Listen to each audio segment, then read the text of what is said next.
Hey, what's going on, everybody? Um, JT here. Um, Today I didn't really want to make like anything goofy or anything like that. I really just wanted to make something more personal, more intimate, actually much more different.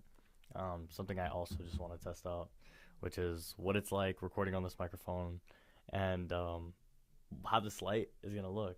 Maybe it could be something new that I do. I don't know. This is something. This channel is something that I'm taking a day at a time, just like my walk with Jesus. And today, that's actually what this topic is going to be about.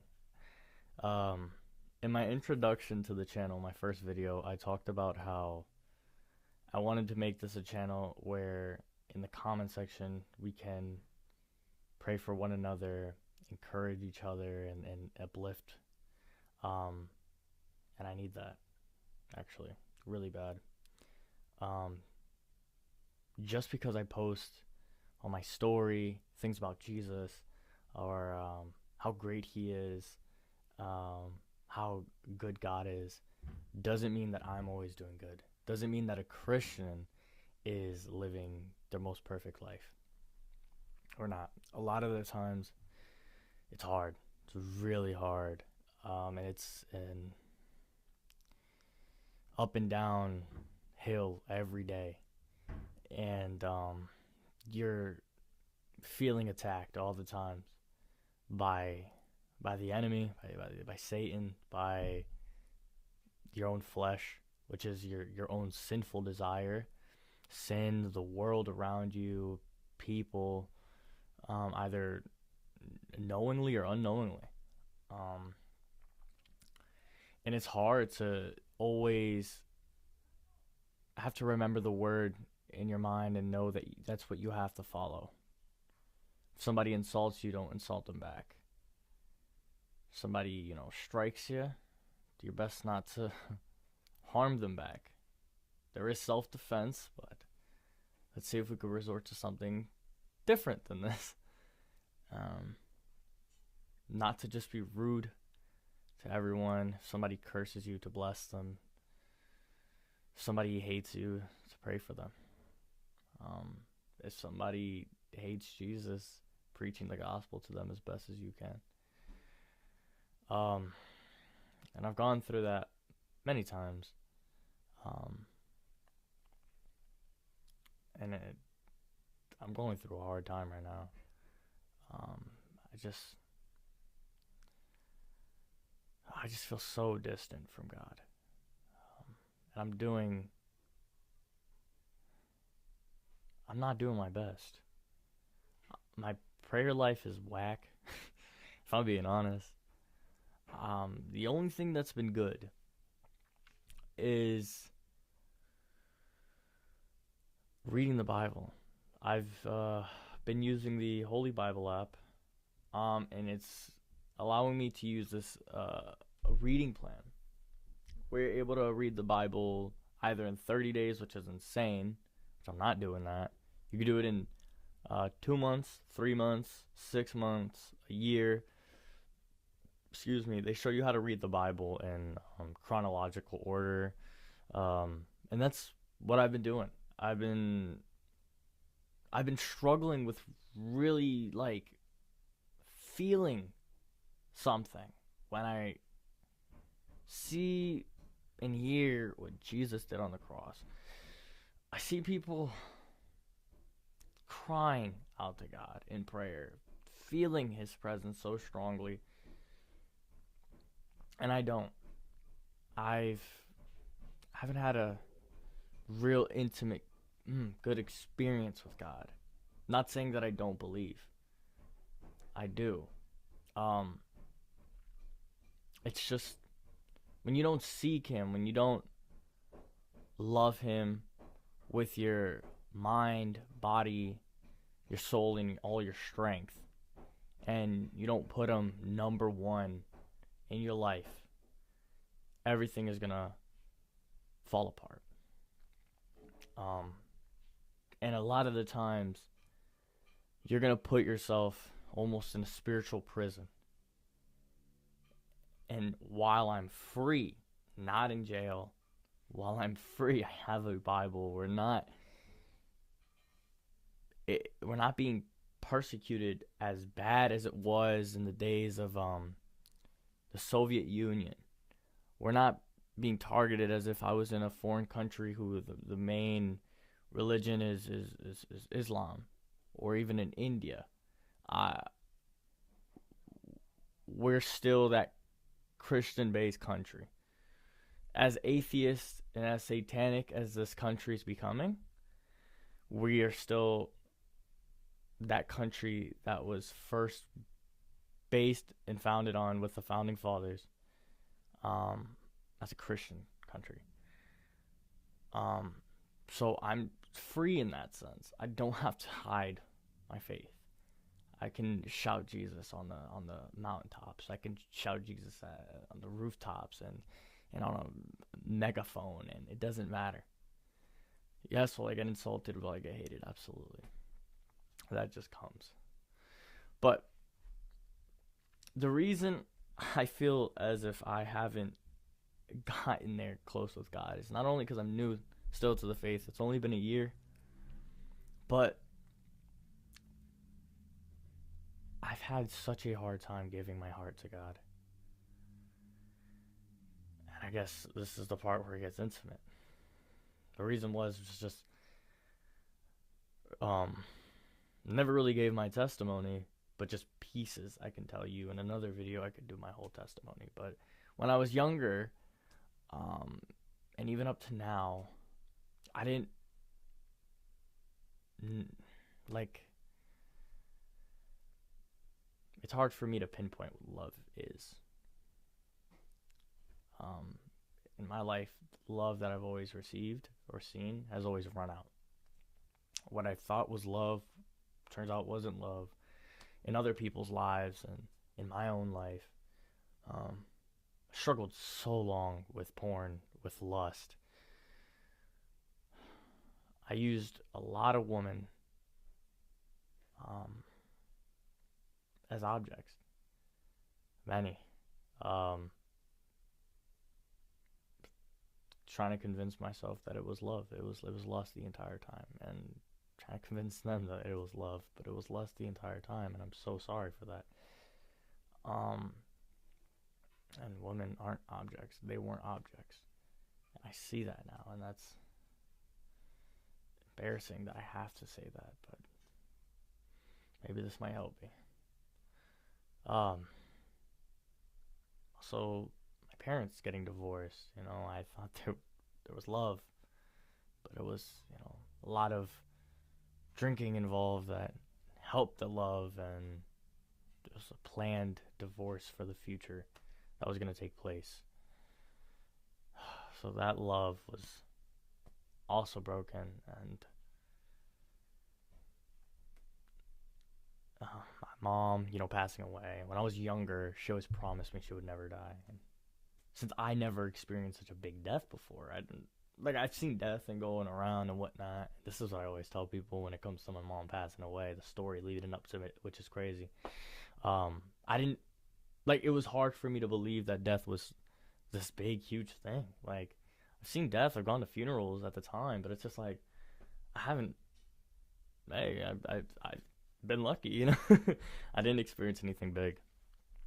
And I remember telling that to a good friend of mine in the past. I do miss that person. Hope he's doing good. But I told him, we were talking, and I told him exactly that. I don't believe in death. And 2 or 3 days later, I had the greatest night of my life. I actually argued with my mother the day of. I left without saying an I love you or a goodbye.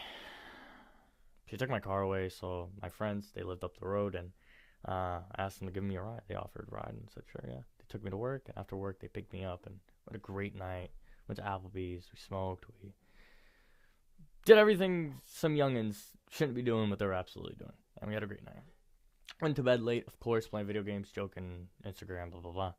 And wake up in the morning to everyone calling me. Nephews, dad, sister, brother, are you okay? I don't know what the heck's going on. Dad calls me, your mom passed away. Like, yeah, okay, what? No, I'm serious. Come here. She passed away. And that's when I knew that he was serious. When I heard like, you know, and and that stuck with me. It's like, dang, it's not her fault. Everybody inevitably dies. But it scarred me. And it's like that was like a broken trust there, like you weren't supposed to die. She did. And that hurt me a lot. That started my whole even more downhill as I was. I was already sinning and obviously rejecting any thought of God, and I didn't respect my mom enough, The same way I treat God, it's like I treated my mother. I loved her with my lips and I barely showed it to her. You know, I barely proved it. And it was hard. It was really, really hard. And I'm still learning from my pops. My pops struggles with the same sin as I do. But it's been hard to give my heart to God. So hard to give it to him. And I read in the Gospels how many times Jesus heals people and he goes up to them. Do you want to be healed? Do you want to be fixed? Do you want to be changed? Do you want to just follow me? Follow me. I'll give you peace. There's no greater love than this. And it's like, I have such a hard time giving my heart to Jesus because it's like, what if someone fails me again? What if it isn't love? But I need to understand that God's not like us. God absolutely loves us, and his love is unchanging, and he doesn't keep a wrong over our head, and he actually forgives. And when he forgives you, there's no but to it. And he just wants the best for you, and you could trust him. And it's so hard for me to fathom that, And a lot of you probably experience the same thing. It's like, what if I get hurt? I've been rejected many times. What if he rejects me? I've been disappointed so many times. What if he disappoints me? I've called out to so many people in times of need, and they didn't come and show up for me. What if he doesn't show up? And I need to understand that he will. And he's not someone we should just be using as a side piece. He wants to be your main. He wants to be the first one that you think about when you wake up, the first and last thing when you go to bed. He wants to speak with you and have a relationship with you, but it's like, if I've messed it up in so many relationships, I've been in countless relationships, how am I going to do good in this one? And it constantly, and it's every time I have these thoughts, it's all in the scriptures, but it's my heart. We store up so much in our heart, and that's what Jesus targets all the time. It's the heart. We can absolutely, we can have depression, anxiety, stress, insomnia, even things like that. That's less major than these three. But and they might give you medication, but if you're not fighting the root cause, you're gonna remain having depression, anxiety, stress, or insomnia when those medications run out. So we need to figure out what's going on really deep down. And it's like, I need that. Jesus is like a doctor. And it's like, I'm scared to go to the doctor. I'm scared to go to the only thing that can actually fix me. That can take me to that next level. I don't want to be that way. I really don't. I'm so tired of feeling this way. I'm so tired of being inconsistent.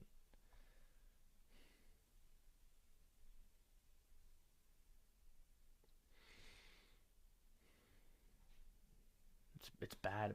I envy people who have experienced this with Christ, who have heard God, who have felt Him, who have had like a miracle, a healing in their lives. You know, I didn't grieve my mother passing away. You know what I did the day of? This right here is personal. You know what I did the day of when my mother passed? I slept with somebody.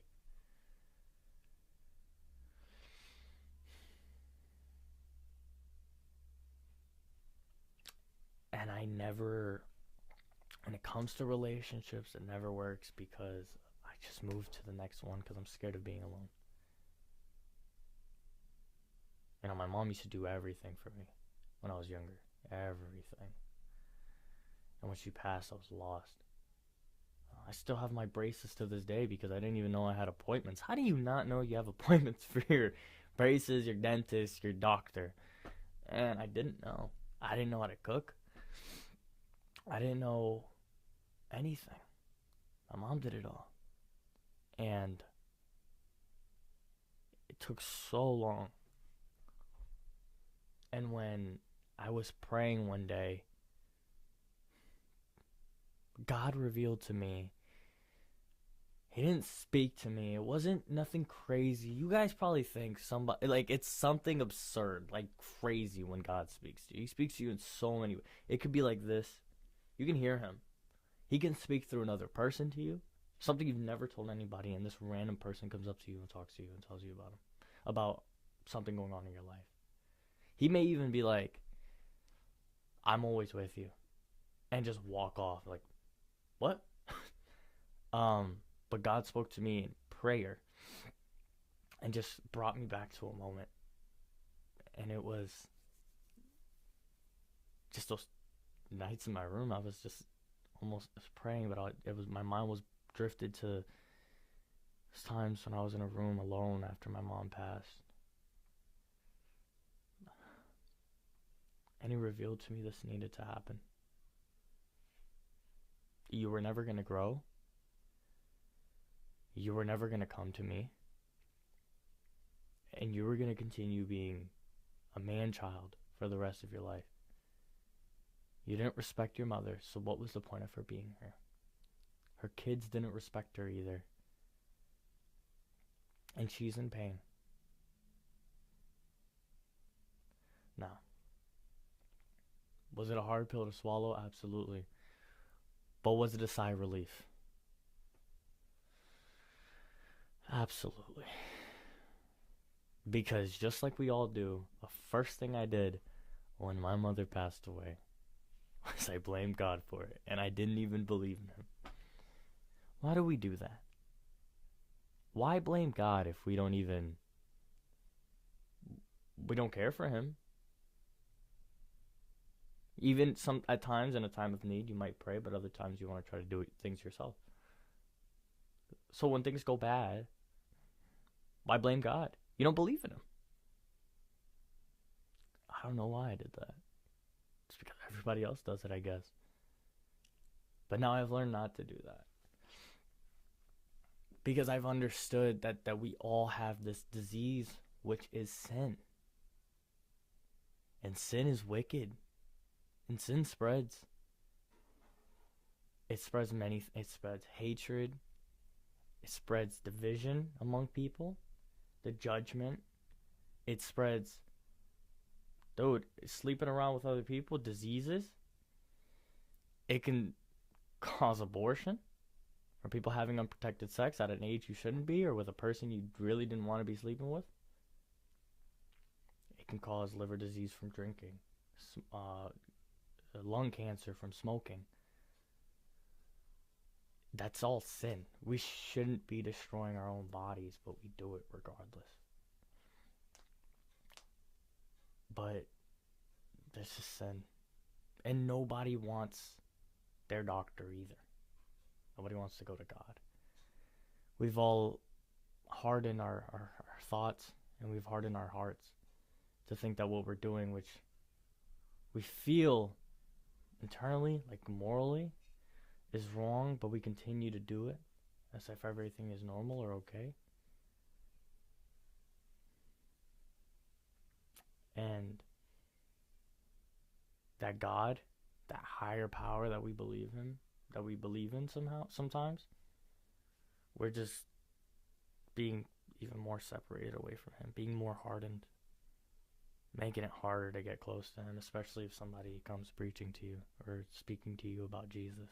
Now you're so far away, you don't want to hear about Jesus.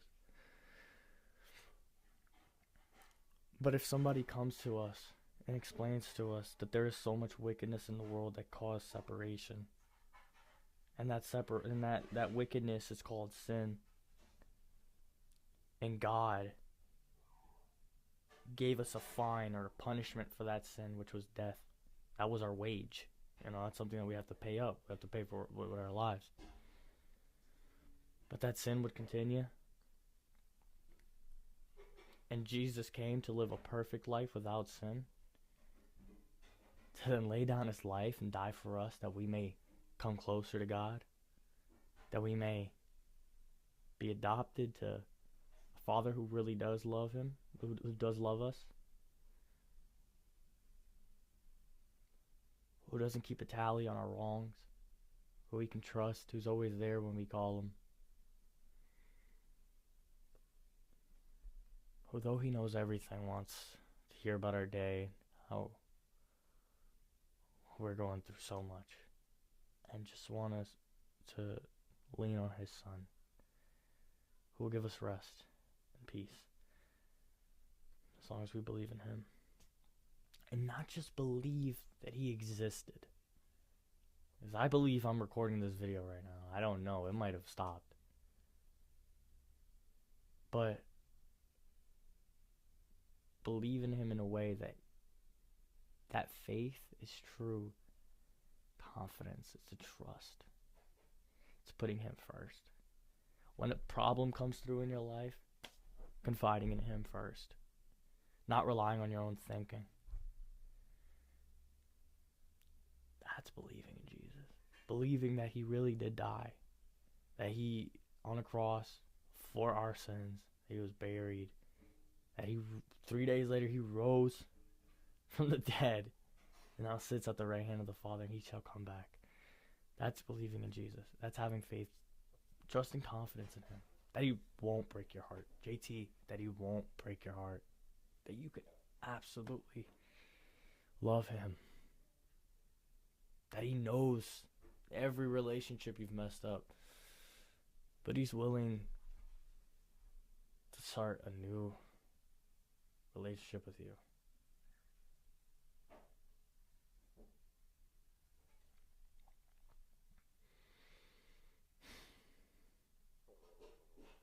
Anyways, I thank you guys so much. The very few people who watch these videos, I thank you. I love you.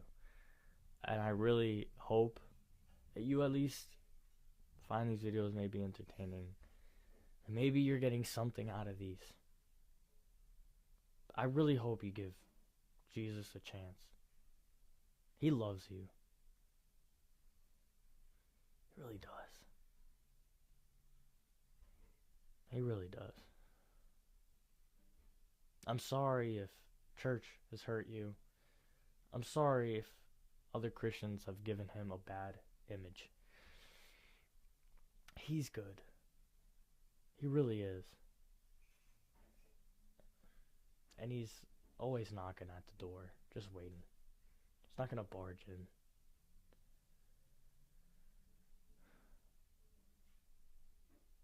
Thank you for listening.